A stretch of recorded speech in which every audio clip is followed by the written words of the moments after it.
তায়াম্মুম কেউ করবার নিগা হইলে 9টা শর্ত আছে। 9টা শর্ত আছে তায়াম্মুম কেউ যদি চায় যে না আমি তায়াম্মুম করব তাহলে এর জন্য 9টা শর্ত আছে।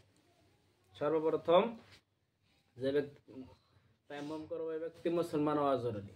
মুসলমান ছাড়া গায়ের মুসলিম যারা হেরা যদি তায়াম্মুম করে তাহলে হ্যাঁ তায়াম্মুম কবুল হবে না। 1 নম্বরে কি মুসলমান হওয়া, 2 নম্বরে নিয়ত করা, 3 নম্বরে মুসাহ করা, 4 নম্বরে মাড়ি থাকা, মাড়ি এবং মাড়ি জাতীয় যে কোনো বস্তু আশেপাশে থাকা, 4 নম্বরে মুসাড়া 5 নম্বর, কয় নম্বর কইলাম 5 নম্বর, 4 নম্বর কইছি 5 নম্বর হবো। 5 নম্বরে মুসা পরিপূর্ণ করা, 6 নম্বরে পানি ব্যবহার করার ক্ষমতা না থাকা। হে যদি পানি ব্যবহার করার ক্ষমতা আছে আর কোনো অসুবিধা নাই, পানি ব্যবহার করলেই করা হবে, তাহলে হের তায়াম্মুম হবে না। 6 নম্বরে কি করা, পানি ব্যবহার না করার, পানি ব্যবহার করার ক্ষমতা না থাকা। কোনো এরকম বেমার হয়তো পানি ব্যবহার করার পর ডাক্তারে না করছে, হয়তো পানি দূরে নাই, তো পানি বগলে থাকা যাবে না, পানি ব্যবহার করার ক্ষমতা না থাকা।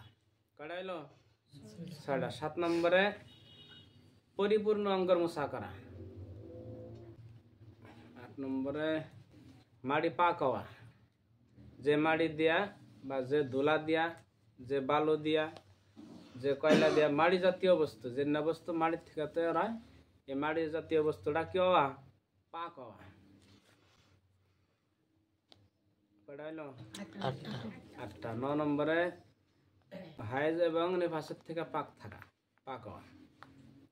এর যদি হায়েজ এবং নিফাস মাহিলি বেমার যেটা, এই মাহিলি বেমার এবং নিফাস যেটা, এই বস্তুটা যদি আসেই তাহলে ওই সময় তো শরীর এমনি না পাক, তাহলে ওই সময় যদি কেউ তায়াম্মুম করে তাহলে তায়াম্মুম হবে না। হায়েজ নিফাসের থেকে 9 নম্বরে হায়েজ এবং নিফাসের থেকে পাক থাকা, এমনি সাধারণ অবস্থায় থাকা। তো এই 9টা শর্তের থেকে, এই 9টা শর্ত কেউ যদি তায়াম্মুম করবার নিয়ে চায় তাহলে এই 9টা শর্ত এর মধ্যে পাওয়া যাওয়া লাগবে।